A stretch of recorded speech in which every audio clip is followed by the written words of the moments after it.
प्रयागराज में 45 दिनों में 66 करोड़ से अधिक श्रद्धालुओं ने महाकुंभ में स्नान किया, लेकिन इस स्नान में राहुल गांधी, प्रियंका गांधी, सोनिया गांधी शामिल नहीं हुए। राहुल गांधी कहते जरूर हैं कि वह हिंदू हैं और वह कोट के ऊपर जनेऊ पहनकर हिंदू होने का ढोंग करते हैं, लेकिन वह हिंदू नहीं है। यह बयान मंत्री विश्वास कैलाश सारंग ने दिया है।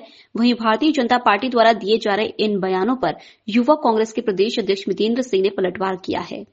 यही सबसे बड़ी बात है कि इस देश और दुनिया के 66 करोड़ लोग 45 दिन में महाकुंभ में पहुंचे और पावन पवित्र गंगा मैया में डुबकी लगाई। मुझे लगता है कि 144 साल बाद ये एक ऐसा मुहूर्त का कुंभ था जिसको महाकुंभ कहा गया। हर सनातन धर्म का पालन करने वाला व्यक्ति, उसके मन में, उसके दिल में, उसके मस्तिष्क में, उसके भाव में, उसकी भावना में यही अरमान होता है कि कम से कम एक डुबकी तो गंगा मैया में कुंभ में लगा ही लूं। पर राहुल गांधी नहीं पहुंचे। कहते तो हैं कि हम हिंदू हैं। यदि वो हिंदू होते तो जरूर जाते। अब 66 करोड़ में भी राहुल गांधी नहीं है, प्रियंका गांधी नहीं है, सोनिया गांधी नहीं है। ये इस बात को स्थापित करता है कि वो हिंदू धर्म का पालन नहीं करते। हम पहले से कहते आए हैं कि कोट के ऊपर जनेऊ पहन के राहुल गांधी अपने आप को हिंदू कहते जरूर हैं, परंतु वो हिंदू है नहीं। और यदि वो प्रयागराज नहीं गए और डुबकी नहीं लगाई, इसका मतलब सीधा सीधा इटली से उन्हें आदेश नहीं मिला। उनको डर था कि कहीं वो डुबकी लगा देंगे तो ईसाई धर्म से उनको निकाल ना दिया जाए। इटली से आदेश मिल जाता तो वो डुबकी लगा लेते, पर वो अभागे हैं। मुझे आश्चर्य है कि अपने आप को हिंदू कहने वाला ये नेहरू परिवार इस सनातन के सबसे बड़े पर्व में शामिल नहीं हुआ। मैं पहले से कहते आया हूँ, आपको एक फोटो नहीं दिखेगी कि प्रियंका जी राहुल गांधी की कलाई पर कभी राखी बांध रही हो। आपको एक फोटो नहीं मिलेगी जब राहुल गांधी और प्रियंका गांधी दीपावली पर लक्ष्मी मैया की पूजा कर रहे हो। ये इस बात को स्थापित करता है कि इनकी कहनी और करनी में बहुत अंतर है। ये अपने आप को जब हिंदू कहते हैं, जब इन्हें वोट लेने होते हैं, ये अपने व्यवहार से, अपने व्यक्तित्व से, अपने कृतित्व से हिंदू विरोधी है।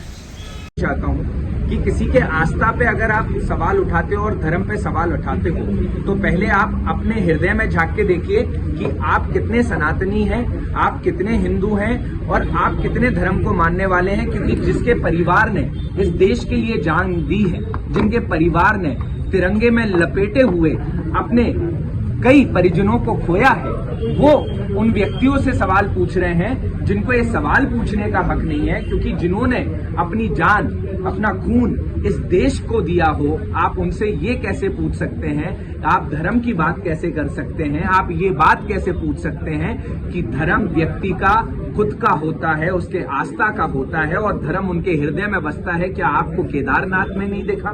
कि आपको उज्जैन में नहीं दिखा? कि आपको उस यात्रा में नहीं दिखा? जिन जिन यात्रा में जहां जहां वो ईष्टों को पूजने के लिए गए, भाजपा को सिर्फ मुद्दा चाहिए होता है। ये याद रखिएगा, हिंदू धर्म एक ऐसा सनातन धर्म है जहां पर हर व्यक्ति स्वतंत्र है अपने ईश्वर को पूजने के लिए। और मैं उनसे कह देना चाहता हूं कि सबसे बड़ा धर्म है हिंदुओं में आध्यात्मिकता का धर्म, जो ये सिखाता है कि ईश्वर उनके हृदय में बसता है और ईश्वर हम सब में बसता है। ये राहुल जी को आप उल्टे जाके सीख लीजिएगा कि आध्यात्मिक रास्ता पे उन्होंने कितने ईश्वर को पाया है। ये जवाब उनसे आपको बहुत अच्छे से सुनने को मिलेगा, क्योंकि ये भाजपा वाले ना तो आध्यात्मिक हैं, ना तो ये प्रभु राम को मानते हैं। अगर ये सही में प्रभु राम को मान रहे होते तो ये जातिवाद की राजनीति और धर्मवाद की राजनीति इस प्रदेश में नहीं लाते। क्योंकि प्रभु राम ने कभी भी जातिवाद, धर्मवाद और आस्थावाद की अयोध्या में बात नहीं की। अगर बात की है तो रावण ने की है। तो आप रावण के पद चिन्हों पे चल रहे हो, ना कि प्रभु राम के पद चिन्हों पे। और इस प्रदेश को आप लंका बनाने में लगे हो, ना कि अयोध्या बनाने में। अगर अयोध्या बनाते तो ये सवाल ना तो उनके विधायक करते, ना मंत्री करते। और कह देना चाहता हूं, आपके पुतले भी फूके जाएंगे इस प्रदेश में यूथ कांग्रेस द्वारा अगर आप माफी नहीं मांगते हैं। मैं दोनों मंत्रियों से और विधायक से कह देना चाहता हूं, विश्वास सारंग जी से और रामेश्वर जी से। धन्यवाद।